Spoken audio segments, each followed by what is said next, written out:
Witnesses deserving of trust report on the incredible maneuverability of flying saucers. These ships may be extraterrestrial, an illusion, or something more sinister. A program is being considered regarding the mysteries of Nazi secret weapons and the post-war conspiracy of silence that remains unsolved to this day. The National UFO Reporting Center records approximately 400 reports of unidentified flying objects each month. The most frequently mentioned objects are those shaped like discs or triangles, as well as flying lights. Many believe in the extraterrestrial origin of UFOs, but there is another hypothesis. What we call UFOs may have been created during the years of World War II in Nazi Germany. A recent investigation established that Reich engineers were developing a flying apparatus in the shape of a disc with vertical takeoff and an advanced thrust system. After World War II, American military officials secretly transported these developments to the United States, along with thousands of German scientists and engineers. In 1947, 2 years after the end of the war, the first wave of UFO sightings was noted in the United States and around the world. It is possible that UFOs are a secret American weapon created based on trophy German developments. To answer this question, it is worth recalling the most credible cases of encounters with UFOs reported by professional pilots trained in aerial observation. The first such reports date back to the last months of World War II. According to declassified British and American documents, Allied pilots saw unusual flying objects in the sky over Germany that they could not identify. In attempts to make contact, these objects did not respond like ordinary airplanes. The pilots referred to these objects as Foo Fighters, a term that arose from a favorite expression of a popular comic book hero. However, there was nothing comical about these encounters themselves. Researcher Keith Chester interviewed 12 individuals who had seen Foo Fighters and analyzed dozens of reports from Allied aviation pilots. They claimed that these objects ascended vertically and evaded pursuit at speeds of several thousand kilometers per hour. Of the veterans he spoke with, only one remains alive today, Major Harold Augsperberg, former crew commander of the 415th. He recalls, "I saw a light to the starboard side. We could not tell how close it was, but when we turned, it turned as well. My radar operator looked and said that he saw some kind of light, but the radar did not show an airplane. We turned to see what it was, and when we got closer, it shot up like a rocket." At first, the pilots did not tell anyone about this incident, and this episode was classified. We did not talk about it. The report went through the chain of command. Many believed it was a secret weapon of the Germans. To investigate the incident, a scientist from Washington District of Columbia was sent to France, but no answers were found, and the pilots were ordered to remain silent.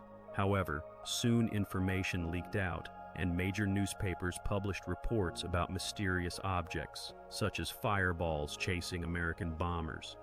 The Allies had good reasons to fear any new German weapon. England was being attacked by the latest V-1 and V-2 rockets, and German fighters were shooting down Allied bombers. Hitler claimed that German engineers were working on a new wonder weapon, an instrument of victory. If the Foo Fighters pursuing Allied planes were indeed a secret weapon of the Nazis, then it was being produced in Germany, in ultra-secret bunkers located 7 kilometers underground. Since the summer of 1944, the German war machine, escaping heavy Allied bombings, gradually moved underground. In Poland, Austria, and Czechoslovakia, slaves built extensive underground complexes. These underground complexes included factories for producing munitions and jet engines, as well as laboratories and design bureaus where scientists worked on creating the weapon of victory at Hitler's command. Fighters equipped with the latest turbojet engines developed by Hans von Ohain took to the skies. The Horten brothers were creating aircraft of the space age, such as the Flying Wing, while Alexander Lippisch was working on a vertical takeoff vehicle. In Peenemünde, The legendary rocket engineer Wernher von Braun was assembling the first ballistic missiles, while bold designers like Victor Schauberger were exploring new types of propulsion. It was a time when ideas went beyond the conventional, and many considered them too unusual. Scientific concepts that were perceived as absurd in the West, the Nazis claimed were true science.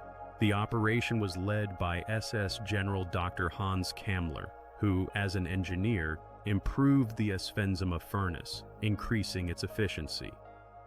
In 1943, he commanded the liquidation of the Warsaw Ghetto, and in 1944, he was entrusted with the leadership of the entire program for the development of secret weapons for the Nazis. At the Škoda factory in Pilsen, Czechoslovakia, Kammler and a group of selected specialists invented and tested new types of armaments. Some designs were drastically different from the usual ones, and only a small group of people was privy to all the intricacies of these developments. The Germans worked on various types of aviation weaponry, including aircraft with a rounded shape and vertical takeoff and landing systems. The first task of Kammler's group was vertical takeoff, as there were no longer any airfields left in Germany. They had been destroyed by Allied bombs. The Germans needed a combat aircraft that did not require 300 meters of tar for takeoff and landing. One of the projects, Die Glocke, seemed particularly promising. Igor Witkowski, a Polish specialist in the history of aeronautics, had been researching the bell for over 20 years. As a result of his studies, he concluded that the tests of the bell were conducted underground in the state of Wenceslas. The bell consisted of a ceramic casing, under which there was a rod and two ceramic cylinders rotating around a single axis in opposite directions. The cylinders began to rotate when high voltage was applied, creating thrust. Witkowski believes that the Germans were trying to create charged vortex flows that could vertically lift an object into the air, similar to a tornado's vortex. Everything, including mathematical calculations, indicates that this was possible. The question remained, were the Germans really on the verge of a breakthrough in engine design? In April 1945, when Hitler's army was nearly defeated, it was time for scientists and engineers to leave Germany. But where were they to flee, and what would become of their inventions? Could the answer to this question lie in the crash of a UFO over Pennsylvania 20 years later? A UFO was spotted in our airspace, appearing over a village and then disappearing from sight. What is a UFO? Extraterrestrial aircraft, or does this phenomenon have a more prosaic explanation? According to trophy documents, during the years of World War II, the Nazis worked on aircraft of fundamentally different design with vertical takeoff. One of the projects, the Bell, seemed particularly promising. At the end of the war, all materials disappeared. 20 years later, on the 9th of December 1965 at 16:30, witnesses reported a UFO crash in a wooded area near Kecksburg, Pennsylvania. Reports mentioned an object resembling the shape of an acorn. One witness even claimed that it looked like a bell. Stan Gordon, a local resident and expert on the Kecksburg incident, became one of those who investigated this mysterious event. The object in question was approximately 4 meters long and 3.5 meters in diameter. It was a cast metal object of an unusual golden, bronze, and copper color. It had another distinctive feature. At the base, in an area that one of the witnesses referred to as the bumper, there were unusual protruding markings. The witnesses from Kecksburg soon realized that this was a harbinger of change. 2 individuals emerged from the woods and sternly ordered the residents to leave the area, declaring a quarantine. Soon, military personnel arrived on the scene. Witnesses reported that it was a military transport moving at high speed from the city, taking the object away. Stan Gordon, the investigator, believed that the object was transported to Wright-Patterson Air Force Base, located 400 kilometers to the west in Ohio. Just 2 days after the incident, an unusual order was placed at the base: ceramic bricks. The ordered batch consisted of 65,000 pieces of special sapper bricks with a double-glazed coating intended for Wright-Patterson Air Force Base. A major, a truck driver who later delivered this order, gave an interview in which he claimed to have seen some object in the shape of a bell in a hangar. He recounted, "I entered the building, saw a bell, and there were builders working above it, constructing a brick wall to seal it in.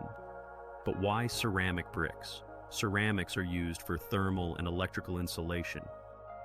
Were the military attempting to insulate the object?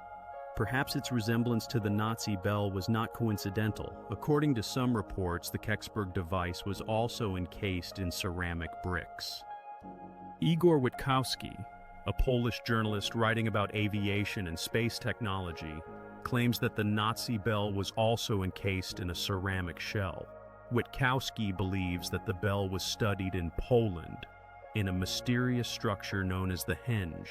This structure stands in water, and the water reservoir is covered with ceramic tiles. The German bell has another distinctive feature: characteristic markings. The Nazis used occult symbols, and it was believed that such symbols were inscribed on the bell. To understand this, it is necessary to return to Germany at the end of the Second World War.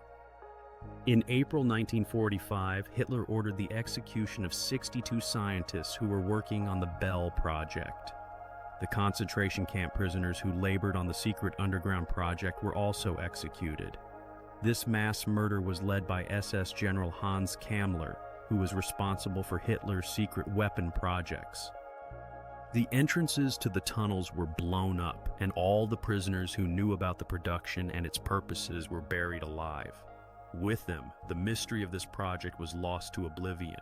Hitler entrusted Kammler with erasing all traces of the Nazis' secret project, but the Führer did not know that Kammler was preparing to betray him. In 1981, former Hitler's Minister of War Albert Speer confessed that Kammler had shared with him his secret plans to transfer all secrets to the Americans in exchange for personal immunity. Did Kammler carry out these plans? In April 1945, having access to the Horten flying wing and leading the jet revolution of von Ohain, as well as being responsible for the development of von Braun's ballistic missiles and the mysterious bell, he left his base in Pilsen and disappeared forever. We do not know what happened to Hans Kammler at the end of the war. His body was never found, and there were 6 reports of his death. He was hardly mentioned at the Nuremberg trials, although he bore personal responsibility for the destruction of the Warsaw Ghetto and the construction of the crematoria in Auschwitz. The cases of other SS officers who were killed or went missing were considered in their absence. However, an exception was made for Hans Kammler. This raises questions. Was this an oversight by the Allies, or did Kammler execute his plan to transfer secrets to the United States? A specialist like Kammler could have been a trump card for both the Russians and the Americans. If he really went to America, he found himself in the company of the best minds of Germany. As part of a secret program known as Operation Paperclip, the American military sought out and transported engineers and scientists from the Reich to the States. The American public only knew of a few such individuals. Wernher von Braun became a prominent example of this kind. Most Americans who heard about Operation Paperclip and the resettlement of German scientists to the United States believed that there were only a few hundred such people. However, the declassified documents stored in national archives show that in reality, there were thousands of them. Hans von Ohain, a pioneer of German jet aviation, worked at Wright-Patterson Air Force Base. Alexander Lippisch, a specialist in vertical takeoff aircraft, went to White Sands, New Mexico. Along with him, experimental samples were transported to America, such as the flying wing of the Horten brothers and mountains of documentation. By the beginning of 1946, Germany had lost all of its military potential. In June 1947, the first widely known case of a UFO encounter occurred in the United States. The UFO was seen by Kenneth Arnold, a pilot flying over the state of Washington. he noticed a group of crescent-shaped aircraft with unusual flight characteristics. Dr. Bruce Maccabee, a physicist and optics specialist, investigated this case. Arnold did not see wings, engines, or vertical stabilizers, nothing that is typically present on an airplane. Nevertheless, he concluded that it was some kind of new flying vehicle. The description of their movements made by Arnold led to the emergence of the term flying saucer. Just 2 weeks later, the loudest event related to UFOs occurred in America. In July 1947, near the military airfield at Roswell, a flying object crashed. To examine the crash site, the Air Base Command made a sensational statement, issuing a press release claiming that a flying saucer had crashed in the desert. However, just a few hours after the first press release, the military made a 180-degree turn and informed the press that the crashed object was a weather balloon. This raised questions. Was it an innocent mistake or deliberate disinformation? From the very beginning, they wanted to hide something from the public. If they were hiding not a crashed planetary ship in Roswell, then what? Will further investigations uncover a connection to Nazi trophy technology? For many, the most convincing sign of a connection between the Roswell incident and the Nazis lies in the shape of the flying object. It was clearly a flying wing. It is an established fact that the Nazis were working on this model.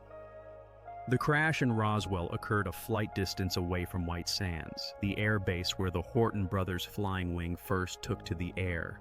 And just 2 weeks before Roswell, Kenneth Arnold witnessed the first UFO in history that became known to the general public. Is this not what the military is trying to hide? The American prototype of a flying wing, created based on Nazi developments, became part of a broader mystery. After Roswell, the number of UFO sightings sharply increased, reaching a peak in the 1950s. Flying saucers were spotted everywhere, and fantastic disc-shaped objects flew in the sky. What could this mean?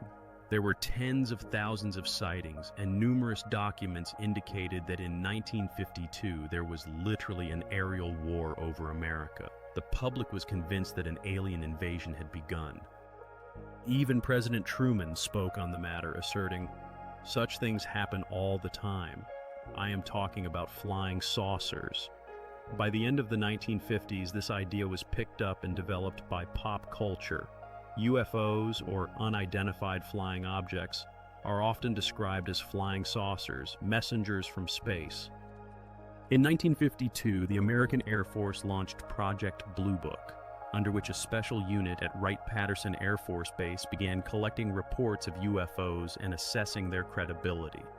Analysis of these reports showed that the crash in Roswell was not the only incident that occurred near a secret American military base.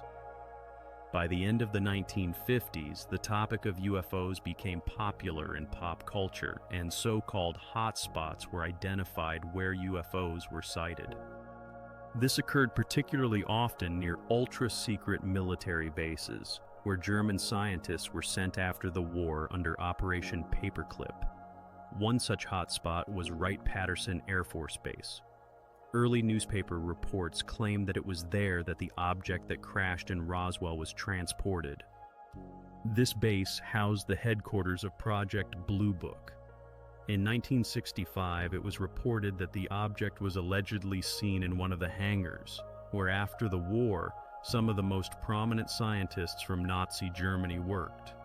Dr. Paul Zitz, now retired, worked with German scientists under Operation Paperclip in the late 1950s.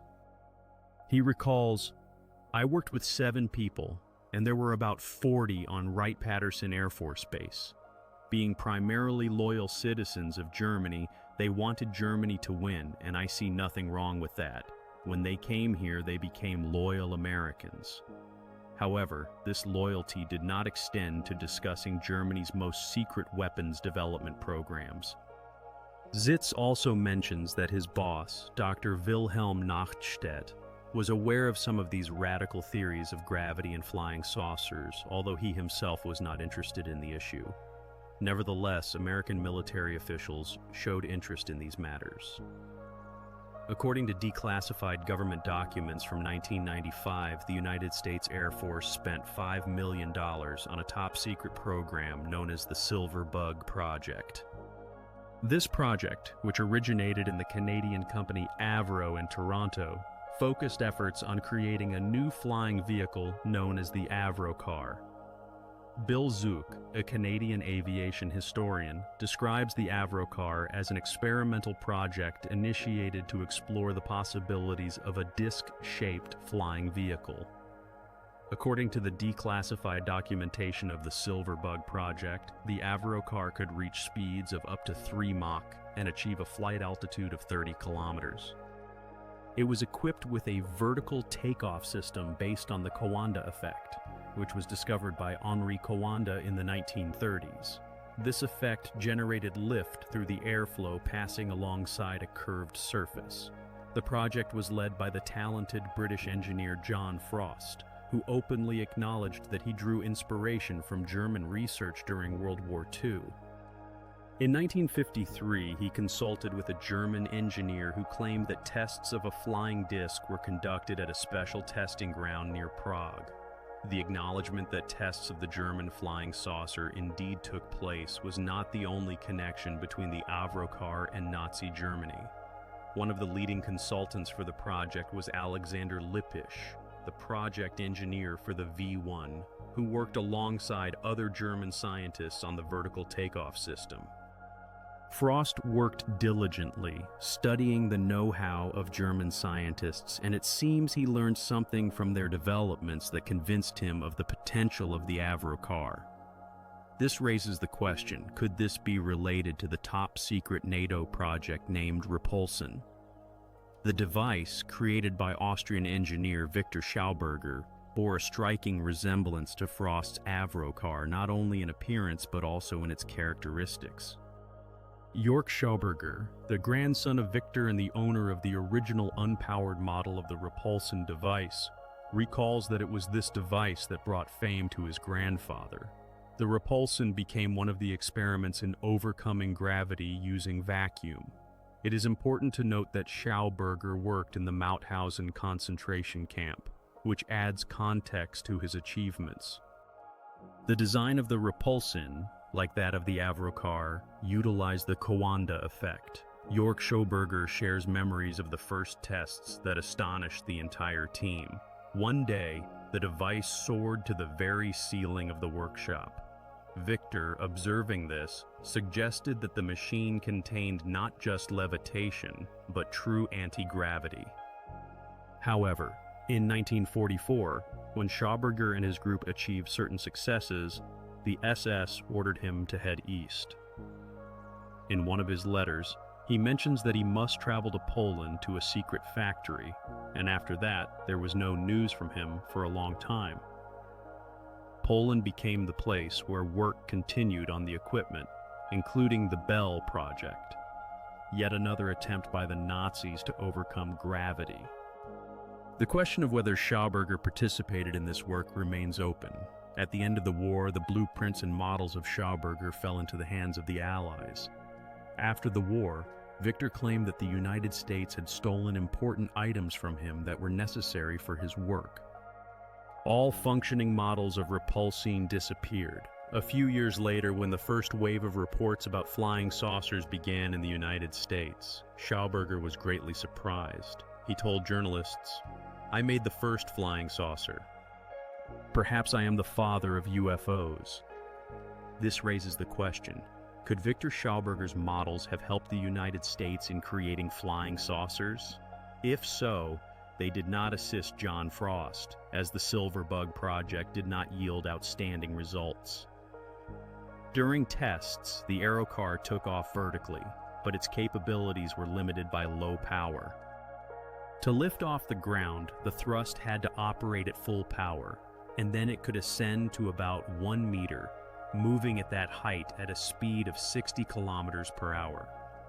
Frost proved that from an aerodynamic perspective, a flying disc is possible, but he had neither the time nor the resources to develop a sufficiently powerful engine.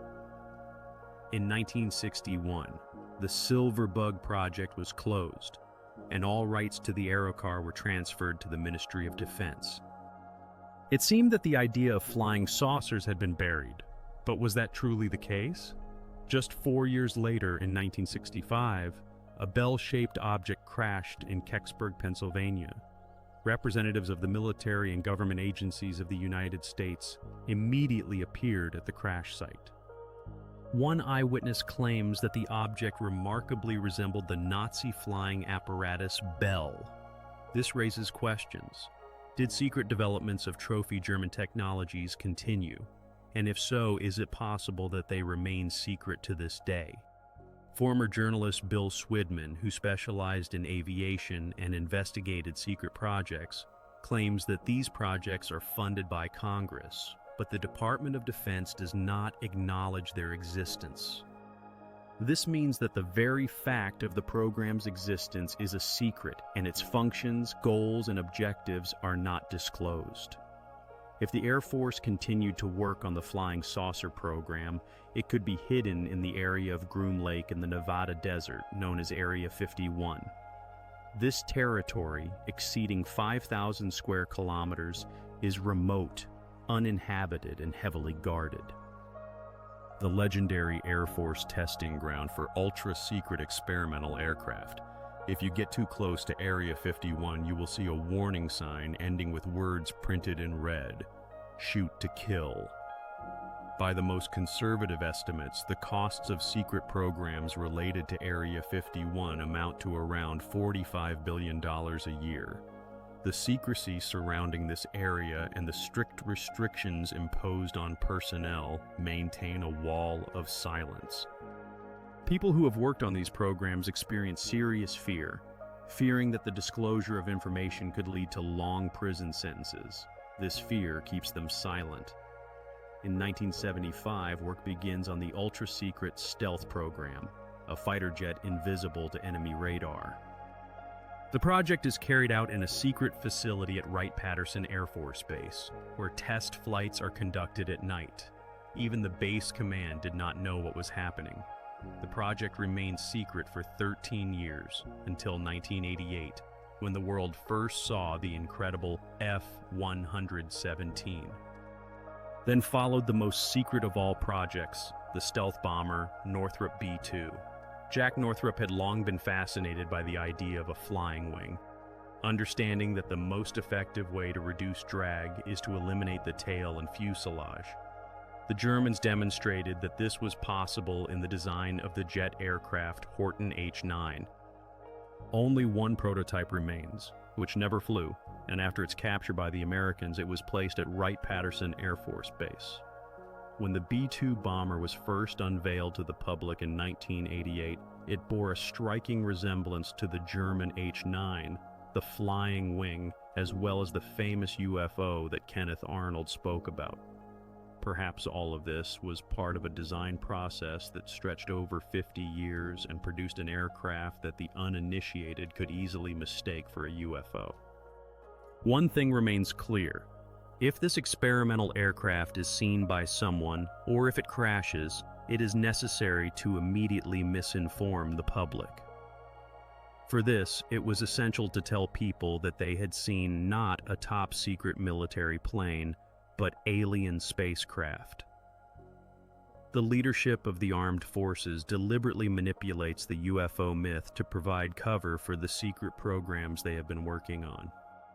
In 1997, the CIA admitted that it had actively participated in a disinformation campaign about UFOs. Every time the subject of Area 51 comes up, someone starts talking about UFOs and little green men. If this is the result of a conscious attempt at disinformation, then the organizer of this campaign could be congratulated for the skill of execution. So what is happening in Area 51? Thousands of people are still working there, even though the tests of the last Tacit Blue aircraft were conducted in 1976. Thus, for over 30 years, work has continued on secret programs that cost hundreds of billions of dollars. Horten H-9, Roswell Stealth, F-117B-2, all of this is securely kept secret by the U.S. military, including information about flying saucers. And what about other countries and witnesses? Is there an explanation for the astonishing cases of UFO encounters outside the United States? And does this explanation lead to the engineers of Nazi Germany, Nazism, and the UFO mystery? Of all the legends surrounding Nazi UFOs, the most controversial rumors are that some Nazis escaped from defeated Germany along with experimental flying vehicles. There is substantial evidence that some high-ranking SS officers indeed avoided capture by the Allies and went underground.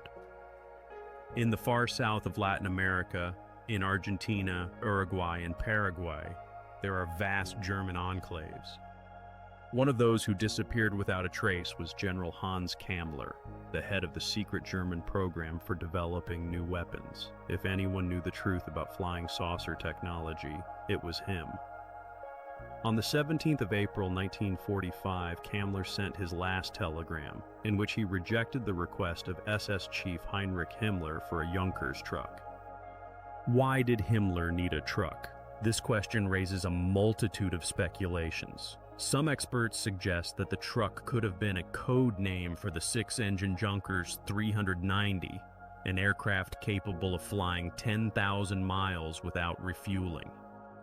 Only 2 such aircraft were built, and one of them was in Kammler's possession. After the war, the Junkers 390 was never found. This raises questions. Did Kammler use it to escape?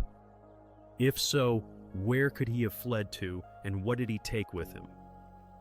In 1945, there was a surge of UFO sightings over South America. This suggests that Hitler's engineers may have found a new base. In the early post-war years, thousands of UFOs were observed primarily in North America, which allows for the assumption that the Nazis fled to South America and continued their experiments from South American bases. The president of Argentina, Juan Perón, authorized the issuance of 1,000 passports to Nazi scientists and engineers. War criminals such as Klaus Barbie and Adolf Eichmann were eventually found in South America. Reimer Horton, the creator of the flying wing, moved to Argentina in 1948. Since then, the number of UFO sightings in South America has continued to grow alongside reports from the United States. However, there is no reliable information that Kammler or other designers developing flying discs joined these hiding Nazis. Where could Kammler have disappeared to? According to some reports, he and his group fled to Antarctica at the end of World War II. It was said that the Germans attempted to establish a permanent colony in Antarctica. It is known that from 1938 to 1939, Germany outfitted an Antarctic expedition and claimed rights to part of the territory, achieving significant success in constructing underground bases.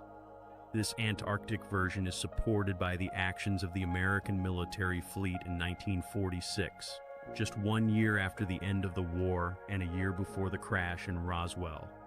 Operation High Jump became one of the most thrilling episodes of this entire story. Admiral Richard Byrd, the most famous American Arctic explorer, led an expedition to the South Pole in 1947. This was the largest naval expedition in history to the Antarctic region, involving 13 ships and 4,700 personnel, including the latest aircraft carriers, submarines, destroyers, and dozens of planes and helicopters. According to the official version, the mission of the expedition was to assess the capabilities of American forces to counter the Soviet Union in the event of an invasion of Antarctica. At the same time, Admiral Byrd was asked to check the region for the presence of Nazis. The expedition High Jump was planned for 8 months, with supplies for that duration, but the team spent only half the time there before hastily packing up and leaving. The reasons for such a sudden departure remained unclear. Soon rumors began to circulate that something unforeseen had occurred, prompting the fleet to retreat. Admiral Byrd's statements did not clarify the situation. On the way back, he spoke to reporters about strange things, such as that the United States must be prepared to fight against flying vehicles capable of covering the distance from pole to pole at incredible speeds. This was taken as indirect evidence of his encounter with a Nazi flying disc against which his aviation could offer no defense. the mysteries of the Nazis remain a complex, captivating, and controversial issue. In 1944, Allied pilots saw UFOs over Germany. In underground bunkers, engineers were secretly assembling aircraft bodies and engines. At the end of the war, an SS general who led secret research disappeared without a trace. His scientists, their research, and experimental models were captured by the United States Army and transported to America. 2 years later, the first wave of UFO sightings began over America. Some experts suggest that these could have been prototypes of trophy Nazi aircraft, such as the H-9 and the Flying Wing. By the late 1950s, the United States Air Force began funding the Avrocar project, a flying disc that outwardly resembled a secret German project known as the Repulsine. In 1965, an incident occurred in Kecksburg, Pennsylvania, involving a UFO that reportedly had the shape of a bell and was covered with distinctive symbols similar to those used on Nazi aircraft, supposedly built at the end of the war. These events raised numerous questions about the mysterious secrets of UFOs. Is it possible that the Nazis actually created a successful prototype of a flying disc, and that the governments of the United States and other countries secretly continued work on this project? Were all mysterious flying objects created by earthly engineers? Is there a possibility that the government and military will ever reveal the truth about UFOs in our airspace? If it were suddenly necessary to acknowledge that flying saucers are a reality, it could deal a serious blow to trust in the United States government. When asked when the government will acknowledge this fact, many experts respond that it is unlikely to ever happen. The mystery of the Nazi UFOs remains unsolved.